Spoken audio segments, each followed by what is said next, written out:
खबर में खुश आमदीद। मेरे साथ आर मेरी बड़ी साहब तैयार मलिक साहब, मैं हूँ सईद काजी।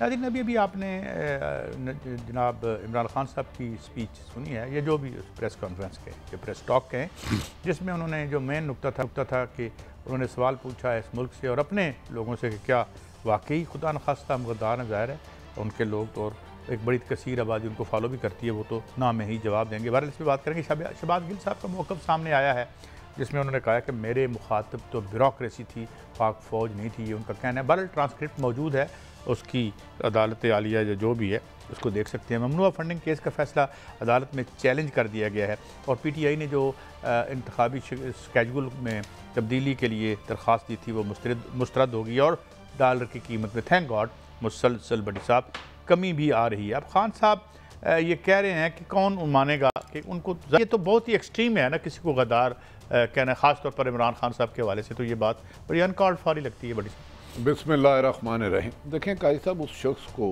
जिसने वर्ल्ड कप आपके लिए जीता हो, पाकिस्तान के लिए, जिसकी बैरून मुल्क अरबों खरबों की प्रॉपर्टी ना हो, मैं तो किसी को भी गद्दार कहने के खिलाफ बिल्कुल ना हमारे पास अख्तियार है। किसी को उससे राय से इख्तलाफ ज़रूर कर सकते हैं, लेकिन गद्दार या जासूस कहना ये मुनासिब नहीं है हमारे लिए, खुसूसन सहाफ़ियों के लिए।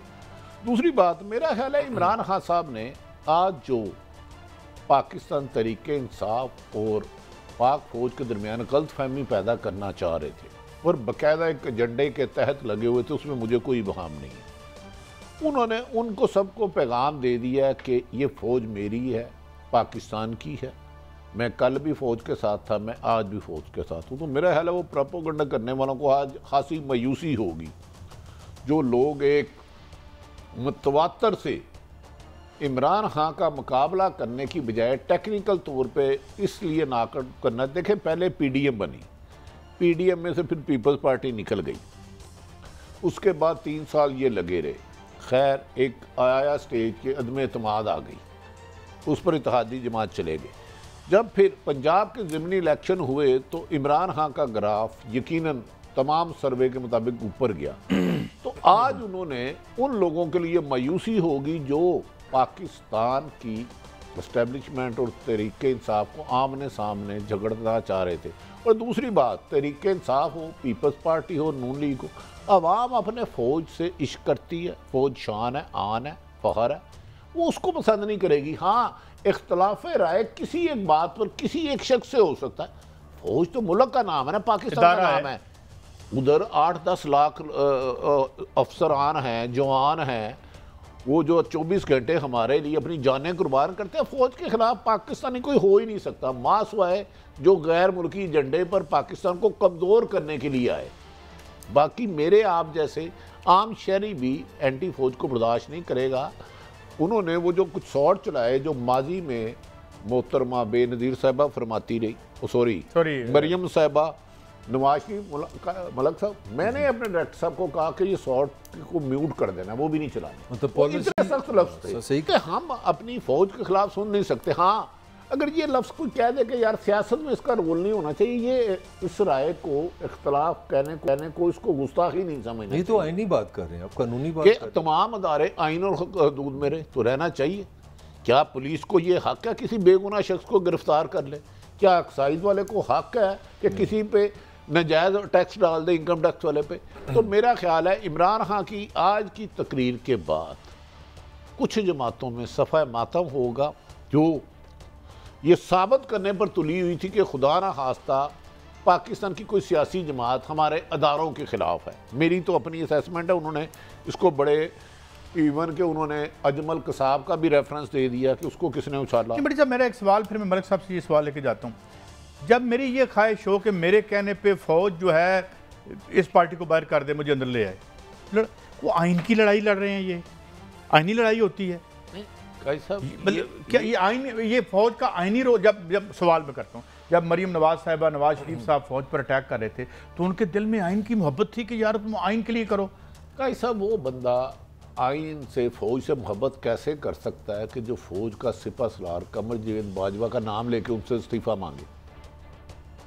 यार आप ऐसे कह सकते हो इलेक्शन ठीक नहीं हुए, आप तो कह रहे थे इलेक्शन कराई खलाई मखलूक ने है। आप तो इतने संगीन इल्ज़ामात लगा रहे थे, आप कह रहे थे वो फ्रॉड है। तो मेरे ख्याल में सियासी जमातों को, चाहे पीटीआई है चाहे नून लीग, इन्हें सियासी फौज को अखाड़ा ना बनाएं। सियासी मैदान में फौज को तो डिस्कस करना ही नहीं चाहिए सियासत में, और यकीनन अदारों को भी इन मामला से दूर रखना चाहिए। पुलिस चलो झूठे पर्चे देती है, ये आम बातें हैं, पटवारी थानेदार कल्चर है, लेकिन पाक फौज तो मुल्क की सरहदों की दामन है ना। नहीं, मैं तो मतलब कौन जीतता कौन हारता 100 वोट, मतलब क्या कोई जेन्युइन रूल ऑफ लॉ की यहाँ लड़ाई हो रही है? पिछले जब से ये गवर्नमेंट्स आई हैं और लड़ रही हैं आपस में, 1 पेज और 2 पेज की लड़ाई हो रही है, ये कोई रूल ऑफ लॉ के लिए लड़ रहे हैं? भाई साहब, to be honest with you, मैं समझता हूँ हमारा पॉलिटिकल फेलियर है। एक ज़माना था, बड़ी मुख्तसर बात करूँगा, जुल्फ़िकार अली भुट्टो ले गया एक दुश्मन, रोटी कपड़ा मकान, गुर्बत दुश्मन बनाई, पॉलिटिकल कैंपेन की। मैं जो 10-15 साल से पाकिस्तानी सियासत देख रहा हूँ, ये मुझे समझ आई है कि जो पॉपुलर है ना, आप उसको ना एंटी आर्मी डिक्लेयर कर दो। आज जो मुझे समझ आई है, आज अगर आप गौर करें, अब जो शहबाज गिल को आज 2 दिन का रिमांड दिया गया और उनसे पूछा गया कि जो आपने क्यों इसको लेके जाने से क्या आपने बरामद करना, उन्होंने कहा जी हमने इसका मोबाइल देखना है। ज़रा थोड़ी मुझे 1 मिनट सुनने की कोशिश करें। मकसद क्या है हुकूमत का कि किसी तरह उस मोबाइल से कोई ना कोई रास्ता इमरान खान की तरफ चला जाए, कि एक मीटिंग हुई थी, कोई डायरेक्शन आ गई थी। तो मैं जो कहना ये चाह रहा हूँ कि इमरान खान पॉपुलर है, पॉलिटिकली नाम है, शोहरत है, तो आसान तरीका है इसका पॉलिटिकली मुकाबला ना करो, इसको फौज के सामने। ये तरीका वैसे चलेगा भी नहीं, ये चल रहा है। ये 2018 में इमरान ने भी यही किया था बायदा भी। नहीं, आप किसको बाहर कर लिया? आप सब ही कर, सब ये कर नहीं, पॉलिटिकल हमें फौज को बीच में यार जो मरियम साहबा कॉन्विक्ट होके सियासत में है और प्राइम मिनिस्टर के साथ बाएं हाथ बैठी होती हैं, नवाज शरीफ साहब कॉन्विक्टेड हैं और जनाब पाकिस्तान की सियासत में रोल प्ले कर रहे हैं, तो किसको निकाल लिया आपने? भाई साहब, लास्ट सेंटेंस है, खूबसूरती तो ये है ना कि इमरान और मरियम की लड़ाई हो अवाम के हुकूक पे, मसाइल पे, गुर्बत पे, बेरोजगारी पे, वो तो करना हमने नहीं। तो हमने यही लड़ाई करनी ना, तुम फौज के दुश्मन, तुम फौज के दुश्मन, तुम गरदार। ये अगर अपने ज़ाती और अपने सियासी मफादात के लिए कोई आदमी चाहता है कि फौज मेरे लिए काम करे, मैं यही कहना तो फिर ये आईनी और जमहूर की लड़ाई कोई लड़ाई नहीं, ये अपनी पॉलिटिकल लड़ाई। अच्छा, बड़ी सब आगे बढ़ते हैं। जो अभी हमारी रिसर्चर हैं, वो मुझे बता रही थी, मैं बदकिस्मती से छुट्टी में और वो नहीं सुन सका उनकी जो गुफ्तगू उन्होंने की थी। उन्होंने अब जो नया मौक़िफ़ इख्तियार किया है शहबाज गिल साहब ने, वो कह रहे हैं कि मैंने तो शुरू में कह दिया था कि फ़ौज की तो मैंने तारीफ़ की, और मैंने जे बकौल उनके, मैं तो उस ब्यूरोक्रेसी को मुखातब कर रहा था जो इनके मीडिया सेल में इनके लिए नाजायज़ काम कर रही है। अब ये उनका मौक़िफ़ आया है। बड़ी साहब सुनवा देता हूँ मैं आपको, गिल साहब का शॉर्ट सुनवाता हूँ, फिर आगे बढ़े। सुनाएं जी। इदारे हमारी जान है, कभी इदारे के खिलाफ पॉलिटिकल विक्टिमाइजेशन हो रही है। मेरे बयान में कुछ ऐसा नहीं गलत कि जिस किसी जिंदगी में एक मुहिब वतन का बयान है, वो एक अपनी फौज से प्यार करने वाला। मैंने सिर्फ स्ट्रेटजिक मीडिया ऐसे अफसरान, ब्यूरोक्रेसी के अफसरान, वो कह रहे हैं मैंने ब्यूरोक्रेसी को कहा। ये अब चले अदालत में जाएगा, वो क्लिप भी चला जाएगा और सारा दूध का दूध पानी। साहब, मैंने वो बयान नहीं सुना। अगर वो खुद कह रहे हैं कि मैंने ब्यूरोक्रेसी के में कहा, हमारे सियासतदान भी कुछ कभी कभार लिमिट क्रॉस कर जाते हैं। मैं शहबाज साहब की नहीं कह रहा, अगर वो उन्होंने खुद कह दिया कि मैंने फौज के बारे में नहीं कहा, अक्सर इस तरह वो मैं जो बात सच है, जेंटलमैन, लेकिन हम कोशिश करते हैं ना कि उन चीज़ों को ना दोहराएं। आपने इसका मतलब नवाज शरीफ के बयान नहीं सुने कभी आप? जैसे नहीं, बहुत ज़्यादा सुने। मैंने कहा कि आज भी जो इमरान खान तकरीर में है, हमने म्यूट किया। देखे ना, एयरवे पे इसीलिए पाबंदी लगा दी है। मैं आपको ईमानदारी से कह रहा हूँ, मैं अपने अदारों के भी ईमानदारी से उनसे गुजारिश करता हूँ, सलमान इकबाल, हाजी इकबाल एयरवे एक मुहिब्बे वतन है, वो फ़ौज से इश्क करते हैं, प्रो इस्टेब्लिशमेंट है, कभी फ़ौज के ख़िलाफ़ नहीं गए। खुदारा अगर कोई ऐसी चीज़ है तो वो क्लियर करें, उसकी नशरियात पर भी पाबंदी ख़त्म होनी चाहिए, सहाफ़त पर कदगर नहीं। मैं कई सब मिसाल दे देता हूँ। हम कल जब ये राना सनाउल्लाह साहब मोहतरम कर रहे थे, तो हम विपर लेने की कोशिश करते हैं उस वक्त, हर टीवी वाला, सही है, कि जिस जमात से मुतल्लिक उससे रिलेटेड हो जाए, तो विपर में उसने क्या बोलना है हमें तो नहीं पता होता। हाँ, अगर वो गलत बात कर रहा है तो हमें रोकना चाहिए, लेकिन उस पर इल्ज़ाम लगा देना। अमाद यूसुफ साहब के साथ मैंने 12 साल काम किया, 10 साल। उनके घर से रात 2 बजे बच्चों को 20-25 लोग जाके उठा ले, उस अदारे में 5,000 लोग करने हैं। एयरवाई को मेरी गुजारिश है हुकूमत वक़्त से और खुसूसन अदालत से कि उन्हें पैमरा ने गैर आइनी तौर पर बंद किया, कोई नोटिस नहीं दिया, उन्हें बहाल किया जाए और हमाद यूसुफ पर, अरशद शरीफ पर, राजा अदील पर, खावर गुम्मन पर मुकदमा वापस ले लें। खुदा के लिए हम मुल्क दुश्मन नहीं है, ये मुल्क हमारा है, हमारे माँ बाप की कब्रें यहाँ हैं, हमने भी यहाँ मरना है। इस तरह सहाफ़त पर कदगन ना लगाएं। अगर हमने कोई गलत किया तो हम कानून से बाला नहीं है, हम अपने दारों से इश्क करते आप हैं। ले जाए ना, एक शख्स बोला है उसको कोर्ट में ले जाएं, वो वीडियो ऑडियो चलेगी, वीडियो क्लिप चलेगा, उसका आपसे या को सबाक अदालत देखेगी।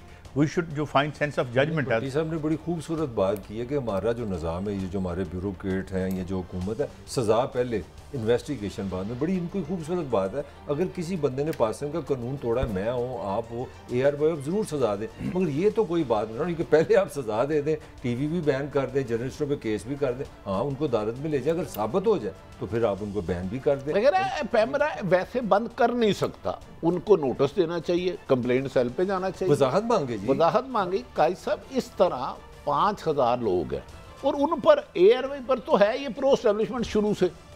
मैंने किसी की कब्र में तो नहीं जाना, मैं तो GNN पे बैठा हूं। सॉरी आपकी बात कर रहा हूँ, मरियम को 10 बयान है एयरवे के खिलाफ के, ये एस्टेब्लिशमेंट का चैनल है, हमारे खिलाफ है, मैंने गलत कहा। और यार अब मैं कुछ बातें बाजी के कादी साहब, लेकिन हमने तो नहीं ये कहा कि ये चैनल जो है ये प्रो मुस्लिम लीग नून है। अंधेरे में नहीं उनके नाम भी तो आ सकते हैं कि नहीं आ सकते साहब? नहीं, हमें नहीं याद आने। कादी साहब हमें नहीं पता कौन प्रो एस्टेब्लिशमेंट है कौन बड़ा। हम पहले दिन से, क्योंकि ये फौज हमारी है, फौज में कौन है? मेरा भाई, आपका रिश्तेदार, इनका भाई, फौज कौन है? वो हम में से है।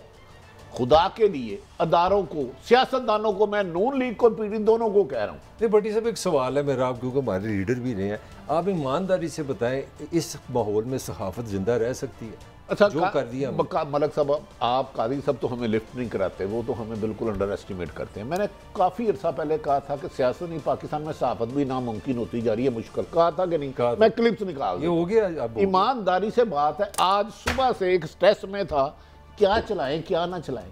वो भाई विपर, अब इमरान खान की प्रेस कॉन्फ्रेंस हुई है, हमने कोशिश किया कि मुस्लिम लीग नून के लोगों का विपर लें, नंबर नहीं उठाते। वो उनकी हर लीडर की मर्जी है, पीटी का, नून का, पीपल्स पार्टी का। हमारा काम तो वर्शन लेना, मौकफ तो लेना। ये तो सहाफत का बुनियादी उसूल है कि जिससे रिलेटेड खबर है उसका मौकफ लिया जाए। कैसा नहीं, आप बताए ना, आप तो खुद सारी उम्र न्यूज में रहे हैं। भाई साहब आप लेट, न्यूज में बगैर मौकफ के खबर चलती थी। आज ना को 2 घंटे बहस हुई है हमारी चैनल में, पॉलिसी क्या होनी, हम सारे जर्नलिस्ट साथ पकड़ के बैठे थे, यार ये क्या हो रहा है, किधर जाएं। हमारे अंदर भी पाकिस्तान से मोहब्बत है, हमें इखलाक भी आता है, हम 30 साल का हमारा एक्सपीरियंस है। और चीफ साहब अब लेक्चर हमारे थे, मैं लग रहा था 3 घंटे मीटिंग की कि कोई ऐसा अल्फाज ना चले जाए जिसे कोई गुमराह करके अदारों को ये कहे कि खुदा ना खास्ता ये आपके खिलाफ। यार मैं तो और बात करता हूँ, अगर आपने ये बात छेड़ ही दी है, हम तो तसव्वुर नहीं कर सकते उन बातों का और उन फिक्रों का जो यहाँ जलसों में बोले गए। और मैं एक और बात कहता हूँ, अगर वहाँ पे कानून हरकत में आता तो आज ये नौबतें ना आती। आपने जो मुहावरे खोले हैं लोगों के, जहाँ यहाँ पे जो रूल ऑफ लॉ जो है उसको आपने किया है। कभी इमरान खान साहब बताएं ना, यहाँ से कन्विक्टेड कैसे बाहर चले गए? ये सही सवाल है। और ये मुझे मेरा निज़ाम, मेरी पार्लिमान, मेरे सारे मुझे लोग बताएं कि जो है, मैं कल भी बात कर रहा था, आज भी बात कर रहा हूँ, यार हम तो कन्विक्टेड बंदे को ड्राइवर नहीं रखते, या हम जो बंदा पेंडिंग ट्रायल हो उसको ड्राइवर नहीं रखते। आप बताएं, इन हालात में ईमानदारी से साफत हो सकती नहीं है? हो सकती। ये हर वक्त खौफ के ताले आपने हमारे ऊपर बंदूक रखी हुई है, खौफ की। नहीं, वो ये नहीं बोलना, ये नहीं बोलना, ये नहीं बोलना। यार अदारे मेरे हैं, अगर इख्तलाफ है तो मुझे खुदा ना खास्ता गुद्दार ना कहो, मेरी बात सुनो, गलत है तो मेरी इस्लाह करो, और मेरी गलती होगी तो मैं माजरत साहब हम कहते हैं अगर हम गलत करें कानून के मुताबिक एक्शन लें, अगर मैं गलत अब अमाद यूसुफ के घर उसको एयरवे को बंद कर देना मुझे तकलीफ है। और अगर ये कोई और चैनल भी बंद होता तो मेरा यही होना था कि खुदा के लिए जो करना है नहीं। और मेरी कमर जुवेद बाजवा साहब और चीफ जस्टिस ऑफ पाकिस्तान से गुजारिश है, मैं आपको यकीन से कहता हूँ, पाकिस्तानी साफ़ी अपने मुल्क के इदारों के खिलाफ नहीं है। अगर कहीं इख्तलाफ राय करते हैं उसे सुने, अगर हम गलत हैं तो यकीनन हम अपनी इस्लाह करने के और सज़ा के भी हम मुस्तहिक होंगे। काजी साहब आपने ये फरमा रहे, बताएं। नहीं, मैं तो ये कह रहा हूँ कि जो बुनियादी तौर पे जो भी कवानीन हैं, देखिए कानून टूटते हैं, कानून तोड़े जाते हैं, और जो कानून तोड़ता है उसको किसी गिरफ्त में लाने के कुछ ज़ाब्ते हैं जो कि आईन ने बना रखे हैं। तो उसी के मुताबिक आप प्रोसीड कानून तोड़ने के खिलाफ सजा कानून तोड़ के नहीं दी जा सकती, कानून के दायरे में रह के। ट्रेजेडी सुन लेना, ट्रेजेडी ये है कि यहाँ सिलेक्टिव इंसाफ होता है। स्ट्रेटेजी जो मुझे लग रही है हमारे सियासतदानों की लड़ाई है कि अगर तुम मेरे से एग्री नहीं करोगे तो तुम गद्दार हो, यही हम सहाफत में ले हैं। अगर भट्टी साहब के से मेरा कोई इख्तलाफ है ना तो फिर ताहिर मलिक गद्दार है या ये गद्दार है। ये गद्दार के लिए इमरान का अच्छा सवाल था ना आज, क्या हम गद्दार है? तो मेरा सवाल है जनरल बहुत हो गई है। हम इधर तीनों बैठते हैं और तीनों भाइयों की तरह तल्लुक अक्सर इख्तलाफ होता है, लेकिन खुदा ना खास्ता एक दूसरे को गद्दार थोड़ा कहेंगे, मुल्क दुश्मन थोड़ा कहेंगे। खुदारा हमें गुजारिश है कि ARI पर पाबंदी खत्म की जाए, उसे ऑन एयर किया जाए। हमारी रिक्वेस्ट है हाकिम वक़्त से, वज़ीर आज़म से भी, पैमरा से भी, दीगर अदारों से भी। बाकी आपकी मर्जी। अमाद यूसुफ, मैं आपको ईमानदारी से कह रहा हूँ, मुहिब्बे वतन है। सलमान इकबाल, हाजी इकबाल, उसकी इंतज़ामिया मुहिब्बे वतन है, फौज से प्यार करती है। और हर बुरे वक्त में जब अरशद शरीफ सबसे ज़्यादा फौज में पॉपुलर है, अगर वो फौज का हमदर्द नहीं है ना तो कोई भी नहीं है। ऐसे ही। अच्छा, राना सनाउल्लाह साहब ने इमरान खान साहब के हवाले से उनकी कुछ बात की है, वो सुने जरा। बड़ा ठीक है, मैं समझता हूँ इस तरह मसाइल बड़े हल हो जाएंगे आसानी से। क्यों ख्याल मलिक साहब? मैं वही जो बात कर रहा हूँ सियासत। पहली बात तो ये है कि ये जो राना साहब हमारे दोस्त भी हैं, ये फैसला कौन कहाँ मौजूद था आप तफ्तीश करें। और आप तफ्तीश कुनिंदा नहीं है, आप तो वज़ीर दाखिला हैं। जो तफ्तीश कुनिंदा है वो जाके अपना केस रखेगा अदालत के सामने। अदालत ये फैसला करेगी कि खान साहब इसमें मुलजिम है, मुजरिम है, ये बेगुनाह है।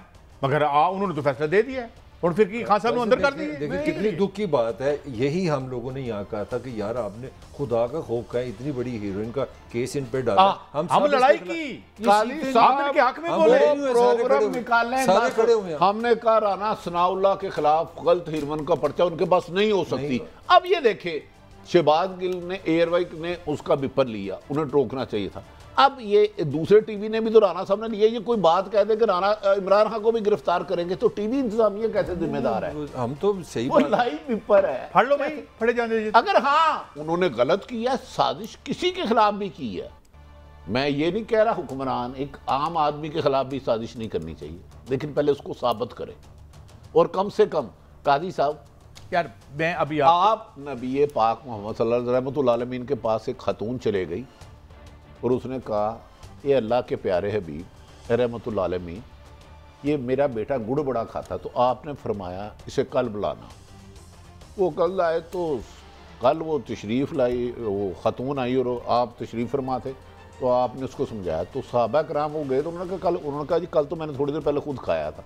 तो यार गद्दारी का NOC वो दे जिनका माजी ठीक है। मैं कुछ चीज़ें सुनाने लग पड़ूँ ना, काजी साहब इन्हीं के बयानात हम ये दोहरा नहीं सकते टीवी पे। आपको नहीं पता 18 के इलेक्शन के बाद क्या मौक़िफ़ आया है? काजी साहब इस तरह ना करें, अब आप बिल्कुल बायस ना हो, माफ़ी चाहता हूँ। क्या नवाज शरीफ साहब की तकरीरें हैं? गुजरांवाला में क्या तकरीर थी? वो लफ्ज़ आप दोहरा सकते हैं? नहीं, वो पिंडी में, कोटा में, कराची में क्या क्या तकरीरें थी? किससे इस्तीफे मांगे जा रहे थे? मेरा ख्याल है तारीख में पहली दफा बाय नेम कोई मैंने स्टेटमेंट सुनी है। मैंने आज तक नाम लेते हुए किसी का रिजाइन नहीं किसी से मांगते हुए देखा। तो खुदा के लिए रिजाइन नहीं, यहाँ तक नाम लेके कहा गया। मैं कल एक सुन रहा था जी, कटहरे में खड़ा करें। तो यार तुम कौन होते हो? हमारी कोर्ट्स में, जो हमारी फौज में लोग फांसी लगे हैं, कोई उम्र कैद भी काट रहा है, उनका एक सिस्टम है ना। वो यार मैं लानी है फांसी, ये तुझी लानी है। जाएं अदालत में 2/3 मेजॉरिटी ले जाएं, मरियम साहिबा को प्राइम मिनिस्टर बनाएं, वो जाके कानून साजी कर लें। वरना जो एग्जिस्टिंग लॉ है उसके तहत ही चलना पड़ेगा ना, कि नहीं? या तुम्हारी मर्जी का लॉ होएगा? बड़ी साहब देखिए, कानून सब के लिए क्या उस वक्त तक मुल्क में बेहतरी नहीं आ सकती जब हर खास आम के लिए एक हो। ये नहीं कि आप इक़्तिदार में आ जाओ तो सब कुछ अच्छा, आपको शिकस्त हो जाए तो सारे ही अदारे बुरे, सारी अवाम ही बुरी। कोई आप पे तनकीद कर दे, हाँ अगर आज नवाज शरीफ साहब आते हैं बाइज्जत बरी होते हैं तो हम कहेंगे यकीनन इलेक्शन लड़ना इनका हक है आईनी तौर पे, लेकिन अभी तक तो वो इश्तिहारी है। लेकिन शहबाज शरीफ साहब पर कोई केस साबित नहीं हुआ, हम कहते हैं नहीं साबित। मुझे ये समझ नहीं आती ना कि सारे ये बाइज्जत बरी हो जाते हैं और हम जो अक्सरियत है हम बेइज्जत आज़ाद फिर रहे हैं, न रोटी न पानी न इंसाफ न गाल न बात। मलिक साहब ये क्या है? ये डबल है, ये डबल उसी पॉइंट पे खड़ा हूँ। देखें माजी को भूल जाएं, आपकी आर्मी की एक स्टेटमेंट हम न्यूट्रल है, हमारा सियासत से कोई ताल्लुक नहीं, ये मस्ट है पाकिस्तान। इसके बाद अब सियासी जमातों को अवामी मसाइल पे लड़ाई ले आनी चाहिए, पाकिस्तान के फ्यूचर पे लड़ाई ले आनी चाहिए, पाकिस्तान की बेरोजगारी पे ले आनी चाहिए। मेरा ख्याल है आर्मी अगर बाहर रहे और ये पोलिटिकली हम प्रोसेस से जाएँ, यही पाकिस्तान की होगा और ये आइडियल टाइम है। मुझे ये बताएं, जितनी एग्जिस्टिंग पार्टीज हैं, चाहे अपोजिशन में हैं चाहे गवर्नमेंट में, उनका मसला आम आदमी है? ये साबित हो रहा है ना यार। उनका मसला तो एस्टेब्लिशमेंट है, उनका मसला तो मैनू कौन बनेगा करोड़पति, कौन बनेगा प्राइम मिनिस्टर, मैनू बढ़ाओ, मैं हाथ खड़ा किया है मुझे बना दो। बड़ी अहम बात की है, दरअसल इन हुकूमतों की कारकर्दगी इतनी नाकस और अवाम दुश्मनी है, इसलिए ये सियासी जमातों को अपने साथ कारकर्दगी का मुकाबला करने के लिए इल्जामात की सियासत करते हैं। तू गद्दार, तू डाकू, तू चोर, तू फराडिया। तो यार ये फैसला अदारों को करने दो। हाँ तुम बताओ कि मैंने इतने स्कूल ज्यादा बनाए, मैंने इतने हस्पताल ज्यादा बनाए, मैंने गरीबों का इलाज किया, मैंने लोगों को जुल्म रोका, मैंने नाइंसाफी बड़ी साहब आप कर रहे हैं ना बहुत दिनों से पीटी अपना टीवी में से ज्यादा शायद लंबा आपका है, बहस क्या होती है? तुसी ज्यादा स्कूल बंद किते ने, असी घट बंद किते ने, आपने ज्यादा आवाम को बर्बाद किए। यानी गुफ्तगू क्या हो रही होती है कि हमने इतनी करप्शन नहीं की जितनी आपने की है, यही है, ये बहस है। हमने कम मारा है, आपने ज्यादा मारा है, लिहाजा हम आपसे बेहतर है। This is the line of argument जो होती है, नहीं होती बड़ी साहब? बदकिस्मती है ना काई साहब, मैंने ये कहा ना हुक्मरानों के मुकाबले होने चाहिए। हमने अपने दौर में ज्यादा तरक्याती काम किए, अवाम को ज्यादा कानून साजी की। मुझे बताएं अरसा दराज से किसी ये कानून साजी हुई है कि पाकिस्तान में मैट्रिक तक एजुकेशन फ्री होगी और एक क्लास होगी, हर अस्पताल में इलाज फ्री होगा? ये कानून साजी क्यों नहीं करते? ऑर्डिनेंस की बारिश है भट्टी साहब, ऑर्डिनेंस की बारिश है। इमरान की हुकूमत और इस हुकूमत में कोई ये कानून नहीं बनता, ऑर्डिनेंस बनाते हैं। मलक साहब ये हमारा भी है और ये इंडिया का भी मसला है। इस वक्त कोई 47% जो इंडिया में पार्लियामान में लोग बैठे क्यों बर्बाद है उनकी जमहूरियत भी? इसलिए कि उनमें से जो है वो तकरीबन रेप, कत्ल और कई। सबसे पहले तो ये कानून साजी करें कि जब तक कोई बंदा अदालत से क्लियर होकर नहीं आता वो मुझे रिप्रेजेंट करने के लिए इलेक्शन नहीं लड़ सकता। मुझे एक बात बताएं मलक साहब, किसी दुनिया के मुल्क में एक बंदा पेंडिंग ट्रायल हो, IMF का था, क्या नाम है उसका, चीफ था, तो उसने वहाँ अमेरिका में एक होटल में किसी जो मेड आती है उसके साथ बदतमीजी करने की कोशिश की, उन्हें चुप कर, और वो अगला सदर था, वो सदर का इलेक्शन लड़ रहा था फ्रांस में, उठा के बाहर मारा उन्होंने। कैसे मैं एक मिनट, इल्जाम गलत था या सही था ये नहीं था। बात करना चाहिए। मैं समझता हूँ इस वक्त पाकिस्तान की सारी पॉलिटिकल पार्टीज का एक इशू बनता है, अगर उस पर आ जाए ना तो वारे न्यार हो जाए। वो सिर्फ एक इशू है कि यार अगला इलेक्शन फेयर होना चाहिए, साफ होना चाहिए, शफाफ होना चाहिए। ठीक है, अब वो आप सारे उस पर खड़े हो जाए, जो जीते फिर आगे पाकिस्तान को संभाले। मुझे बताएं इसमें कौन सा मसला फीसा गुरस है मसला, बताएं क्या है? बहुत बड़ा मसला पाकिस्तान का इलेक्शन है। मेरी जाती राय, मैं एक इंडिविजुअल हूं, मैं राय तो दे सकता हूं ना। पाकिस्तान का कोई इलेक्शन उस वक्त तक फेयर नहीं हो सकता जिस वक्त तक काला धन और 15 से 20 करोड़, जिस मुल्क में 0.1% से भी कम लोगों को इलेक्शन लड़ने का राइट हो और बाकी वोट दे जाना ना दे जाना सी आप पालवाएंगे, तो फिर नहीं हो सकती जमहूरियत उत्ते। और सेकंडली दूसरी बात यह है कि हम टीवी प्रोग्राम करते हैं, एक जमानती इधर बैठे हैं, एक जमानती इधर बैठा, कोई उन्होंने जुर्म नहीं किया होगा, मगर लोगों का और इदारों का ख्याल है और हम उनसे मुल्क की फलाह और बेहतरी के जो है वो हल पूछ रहे होते हैं। जो बंदा खुद जो अदालत में पेश हो रहा है, मुझे एक बात बताएं भाई, क्लियर हो के आओ, ये कहाँ होता है? ये कानून नहीं बन सकता पाकिस्तान में होता है वैसे। मैं बता देता हूँ आपको, यहाँ पे जो वजीर आज़म है, जो साबिक वजीर अपना अला पंजाब था, सबके केसेस है, मोनस पे केसेस हैं, MNA बेशुमार सबके केसेस। तो क्यों नहीं ये कानून? इसीलिए यही तो कमाल है, यही तो मैं कह रहा हूँ कि पाकिस्तान का अब टाइम आ गया है कि हमारे इदारे सिर्फ इस चीज़ को इंश्योर कराएं, फेयर और फ्री इलेक्शन। और तीसरी जो बात आपने की है कि इलेक्शन के ऐसे रूल लाए जाएँ जिसमें सैनिटी, समझदार लोग, क्रिएटिव लोग, आम लोग शामिल हो सके, नहीं तो सारा फ्रॉड है ये। और ये बुकियों का और ये कब्जे ग्रुपों का पैसा जो है वो रिटर्न ना करे। क्यों भट्टी साहब आप बोले ना, तो चुप ही कर गए हो। देखिए काजी साहब, मैं कह रहा हूं कि जब तक तमाम अदारे और तमाम सियासी जमातें अपना वजन खुद नहीं उठाएंगी, बैसाखियों के लिए हुकूमत में आने की कोशिश करते रहेंगे चोर दरवाज़ों से, बेहतरी नहीं होगी। जब तक कब्जा ग्रुप इलेक्शन में स्पॉन्सर करते रहे, मनशियात फरोश करते रहे, बेहतरी नहीं आएगी। इस मुल्क की बेहतरी एक ही हल में है, इसमें रूल ऑफ लॉ हो, ताकतवर और कमज़ोर के लिए एक कानून हो, ना इंसाफ़ी ना हो, बस इसका एक हल है। और मेरी तो बार बार गुजारिश है, खुदारा अदारों को बीच में ना लाएं। सियासी जमातें अवाम के पास सीट के लाते हैं और अदारों को भी आइन और कानून के मुताबिक। अब ये देखे ना, जैसे एक बंदे पे 20-20 पर्चे दे देते हैं यार, ये इंसाफ नहीं है। इस मुल्क में इंसाफ करो यार, इंसाफ वलियों का पेशा। काई साहब ऐसा कोई तरीका कि मैसिव इस्लाहत हो जाए इलेक्शन में, जो निज़ाम है हमारा, हो सकता है बेहतर, ये कभी होगा आपके ख्याल में? मलिक साहब इस वक्त इस बहस को हम कहीं और नहीं लेके जा सकते। जिसे आप लिबरल डेमोक्रेसी कहते हैं ना, ये पूरी दुनिया में बुरान में है और उसकी सिर्फ एक वजह है। उसकी वजह यह है कि 1% ने अपने दौलत के बल पर इस सारी पार्लिमान और इस सारे निज़ाम पर कब्जा कर लिया। अमेरिका का भी यही क्राइसिस है। अमेरिका में अब ट्रंप और उनकी जो लड़ाई हो रही है वो देखे ना वो क्या है। कल छपा हुआ था, कल का आर्टिकल था, उन्हें क्या की करिए जे उस पर बेशुमार केसेस हैं। वो कहते हैं इसको पकड़ेंगे तो इसके साथ 7.5-8 करोड़ वोटर हैं और उनके पास बंदूकें भी हैं। ये बाकायदा फाइनेंशियल टाइम्स में लिखा हुआ था।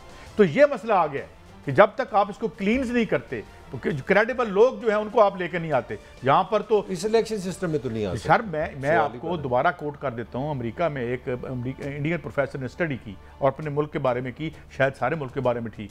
वो कहता है कि एक इंडिया में एक जराइम पेशा आदमी के जीतने के ज्यादा चांसेस है। उन्होंने कहा भाई क्यों, लोगों का दिमाग खराब है। कहते हैं नहीं, जायज काम के लिए भी कान टूटा चाहिए। साहब इधर भी यही है, इधर मुझे नहीं पता, आप मुझे बताएं। क्या बताऊं, 90% कब्जा ग्रुप, मनशियात फरोश, जुए के तो ठीक होना मलिक साहब स्पॉन्सर करते हैं इलेक्शन। मलिक साहब आप लाहौर में रहे, आपको पता क्यों आए हो यार? वैसे मलिक साहब आप काम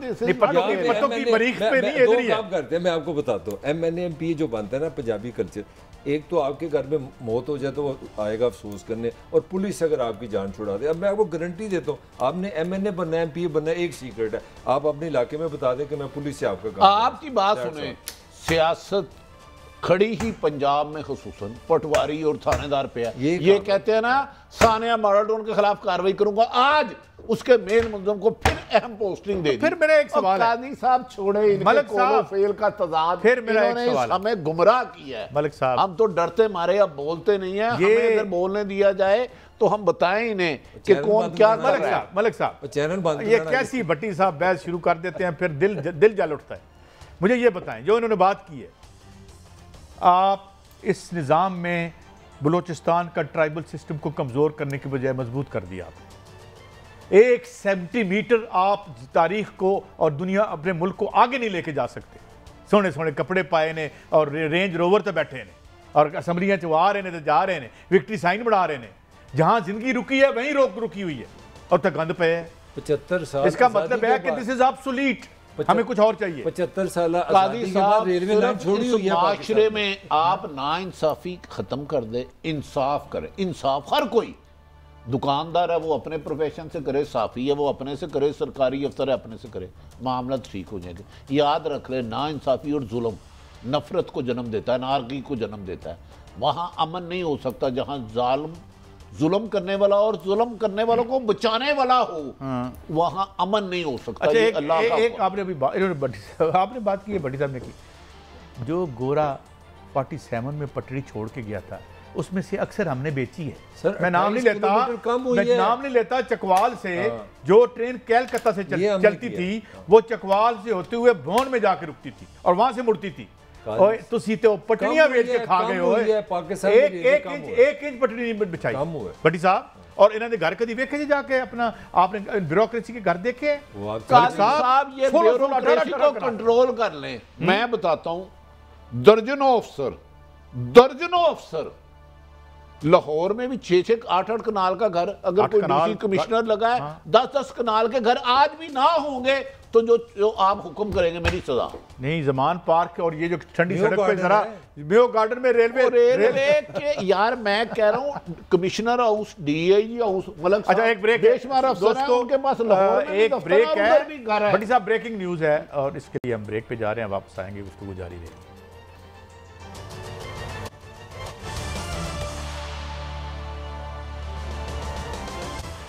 वेलकम बैक। अच्छा मलिक साहब, ये PTI ने इलेक्शन स्केड्यूल को मुअत्तल करने की दरख्वास्त दी थी, वो मुस्तरद होगी। इसमें वाज इम्पोर्टेंट नहीं, इम्पोर्टेंट नहीं, उनका एक अपना एक लीगल पॉइंट ऑफ व्यू था जो उन्होंने अदालत में दिया इस्लामाबाद हाई कोर्ट में। उनका कहना था कि हमने 135 जितने भी इस्तीफ़े दिए हैं, तो क्यों ना हो कि वो सारे हमारे इस्तीफ़े आप मंजूर करें जो स्पीकर ने करने हैं, ताकि एक दफ़ा इलेक्शन हो।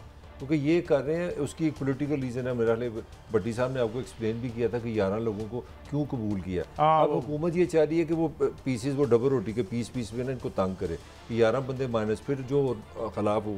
तो वो कह रहे हैं कि भाई सीधी बात है, हमने 135 बंदों ने इस्तीफ़ा दिया, आप सबके इस्तीफ़े मंजूर कर लें, फिर सबके ज़िमनी इलेक्शन करा दें। उनका आर्गूमेंट है, मगर अपना हाई कोर्ट ने इसको कबूल नहीं किया, उन्होंने कहा नहीं, हम मुस्तरद करते हैं, जिस टाइम पे ये नो इलेक्शन है उसी पे होंगे। ये उसका जवाब है। चले भट्टी साहब, देखिए काजी साहब, आइनी तौर पर तो अगर 135 या 40 दिए सभी होने चाहिए, लेकिन अदालतों का हुक्म हतमी होता है। हम अदालतों पर तनकीद, अदालत ने तो इस्तीफे कबूल भी नहीं करने, वो तो स्पीकर ने करने हैं। वो जो PTI गई थी ना कि इन्हें हुक्म किया जाए इलेक्शन कमीशन को कि सारे इकट्ठे करे, अदालत ने जो फैसला है उसमें मेरा ख्याल है PTI की लॉजिक ये ठीक थी कि भाई 135 रिजाइन दिए तो अब इकट्ठे कबूल कर रहे हैं। स्पीकर ही नहीं भेज रहा, इलेक्शन कमीशन बाद में, स्पीकर पहले करेगा तो जाए। नहीं तो देखे ना, हमारे स्पीकर जो है वो नहीं भेज, अदालतों के हुक्म हतमी है, वरना बिल्कुल सही है। वो हाई कोर्ट उनको तलब कर सकती थी, भाई ये जमात क्लेम कर रही है कि सूरी साहब भी तो ना स्पीकर थे जब सूरी साहब ने भेज दिए थे बकौल उनके। लेकिन काजी साहब गुजारिश ये है कि ये इल्ज़ाम दर इल्ज़ामात, ये जो टकराव है ना, ये गलत कर रही है हुकूमत और अपोजिशन भी गलत करी। अब सियासतदानों को वक्त है एक टेबल पे बैठें और बेहतर रास्ता निकालें।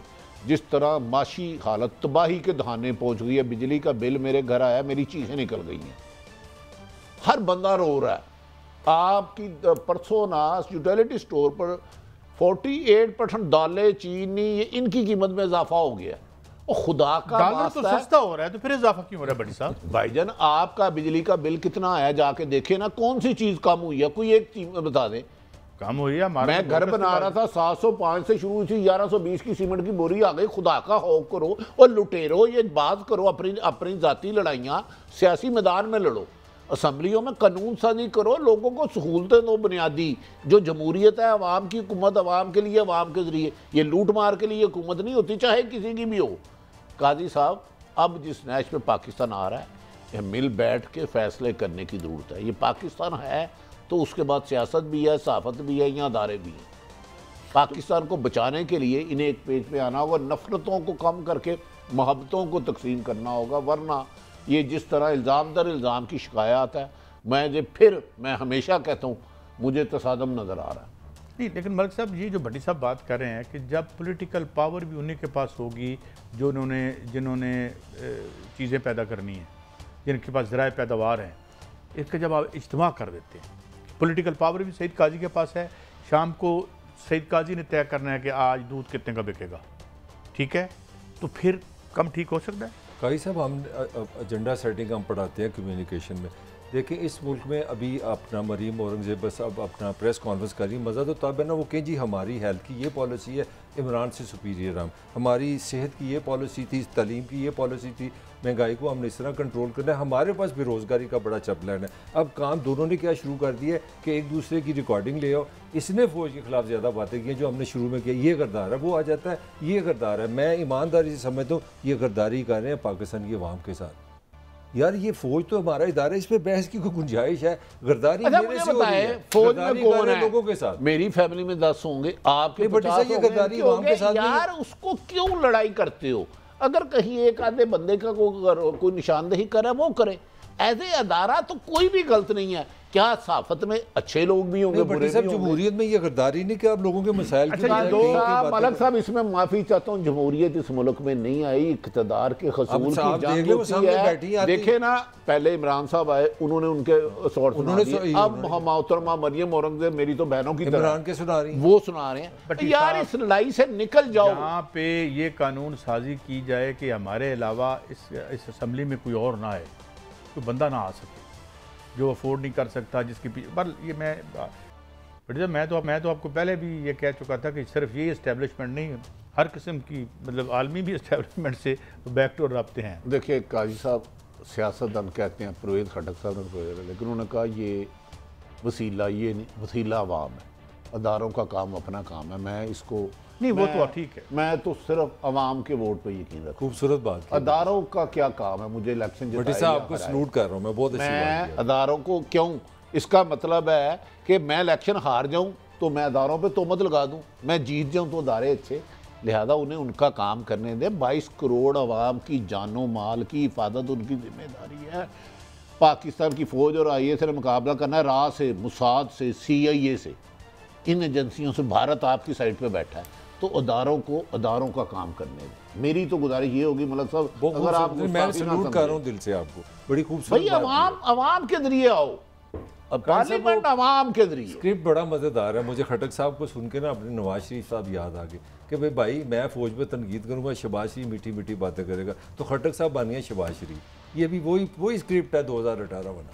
मैं बताऊँ कादी साहब, कोई सियासी जमात भी सारी की सारी अदारों के खिलाफ नहीं हो। चंद एक आदमी गलत करते हैं और उनको उसकी सजा मिलनी चाहिए, लेकिन ये 22 करोड़ अवाम के अदारे हैं कादी साहब। ये किसी एक फर्द वाहिद की जागीर नहीं है। देखो इमरान मेरा घर नहीं है, ये 22 करोड़ अवाम के, फौज हो, पुलिस हो, ब्यूरोक्रेसी हो, ये फौज का तो काम इसको सियासत से अलग रखें। आगे पुलिस को आपने खराब छोटी सी किया, बात करूं, थोड़ी सी एक बात थोड़ी सी हटके हो रही है। टर्की से एक किसी ज़माने में जब मैं अखबार में, तो उनका इंटरव्यू हमने किया, मैंने उनसे पूछा आपके मुल्क में भी ये बड़ी बहस रही है फ़ौज वर्सेस पॉलिटिशियन, तो आपने किस तरह ये किया क्या? उन्होंने सिंपल जवाब दिया कि हमने पॉलिटिशियंस ने इकोनॉमिक डेवलपमेंट किया, हमने लोगों के मसले हल किए, फ़ौज की लड़ाई कोई नहीं, वो चुप हो गए यार। लेकिन ये जो अपना काम ही नहीं करते। जो डायनेस्टिक पॉलिटिक्स है, ये जो ख़ानदानी पॉलिटिक्स यहाँ पे आ गई है, ये कोई गद्दी नशीनी जो शुरू होगी, वो तो है। देखिए ना, ये जब तक आप ख़त्म नहीं करते, मेरा मतलब है कि मेरा बच्चा इंतहाई नालायक हो सकता है, उसका अगला बच्चा बहुत लायक भी हो सकता है। ये जो एक मिसाल सेट की गई है कि आपका जो असासा आया है आपके पास अपने वालिद मोहतरम की वजह से, जो माली असासा है, उसकी बुनियाद से नालायक आदमी को जो है वो वज़ीर आज़म बनने का चांस है। मेरा बच्चा बनेगा वज़ीर आला, राती का छोटा बच्चा जब पैदा नहीं होया होता तो उन्हें बनना क्यों? बड़ी साहब, ये वारदात ख़त्म नहीं होनी चाहिए। नहीं, ये ख़त्म होगी तो बेहतर होगी। जब तक आवाम की खिदमत के लिए सियासत आप नहीं करेंगे, माल कमाओ के लिए करेंगे, तो आप अदारों की बदनामी का बायस भी बनेंगे, जमहूरियत की बदनामी का बायस भी बनेंगे और आवाम के साथ जुल्म करेंगे। ये सबको अपने आप को कंट्रोल करना है। और क्या इसी बेजारी की वजह से इमरान खान साहब की जगह नहीं बनी कि जनाब ये जो दो पार्टियों में, यहाँ एक कमेंट है मेरा, देखें नून की हुकूमत है, अगर आपके साथ शरीफ नहीं तो हम ना वज़ीर आज़म बनेंगे ना वज़ीर आला बनेंगे। अब PTI में भी ऐसे खट्टक साहब के 13 रिश्तेदार हैं, MNA MP, और हमारे जो कुरैशी साहब वज़ीर खारजा थे उनकी भी साथ। यार एक बात तो बताएं ना, इमरान खान तो किसी वज़ीर आला का बेटा नहीं है ना, पार्टी में PTI में भी आने शुरू हो गया है ना। वज़ीर खारजा साहब थे, कुरैशी साहब। इमरान खान कोई रेवोल्यूशन करके तो नहीं आया था, मगर जब आप ऊपर से तो बात करें ना, नीचे से छोड़ें, उनके सारे मैं निकाल देता हूँ। ये पहले पीपल्स पार्टी में थे ये जो खट्टक साहब है। बात ये है कि जो ऊपर से जो लीडर आना है, प्राइम मिनिस्टर और CM जो आना है, वो सारा बच्चा ही होना चाहिए। वो की मतलब है वो भी यही। अच्छा, इन्होंने भी यही किया। कैसे किया? इमरान खान साहब का केड़ा बच्चा लग गया CM? साबिक वज़ीर गिलानी के बेटे को टिकट दिया ये ज़िमनी इलेक्शन में। किसने? खानदान वहां पे भी चला। मैं बताना ये चाह रहा हूं, हम इक्वल कैसे कर सकते हैं? नहीं, सारे इक्वल है। नवाज शरीफ को, नवाज शरीफ की यार एक मिनट, नवाज शरीफ की डायनेस्टी को, पीपल्स पार्टी की डायनेस्टी को इमरान खान से बराबर कैसे कर सकते हैं? इमरान खान से क्या वजह? मैं आपको प्रूफ दे रहा हूं, मुल्तान में एक तरफ कुरैशी साहब की बेटी है और एक तरफ गिलानी वज़ीर मलिक साहब कोई साडी ड्यूटी तो नहीं लगी कि हर जुर्म नूं असीं इमरान नाल बराबर करके तू जायज़ करार दे देना और ना करो। मलिक साहब ये दानिशवरी नहीं है। इजाज़त दें, कल फिर मिलेंगे। इनमें 3 फ़र्क है, वो आपके सामने वाज़ेह है। हम जितना मर्जी टकरे मार लें, इनको हम डायनेस्टिक पॉलिटिक्स के हवाले से बराबर करार नहीं दे सकते। इसका फैसला आप करेंगे। अल्लाह हाफ़िज़।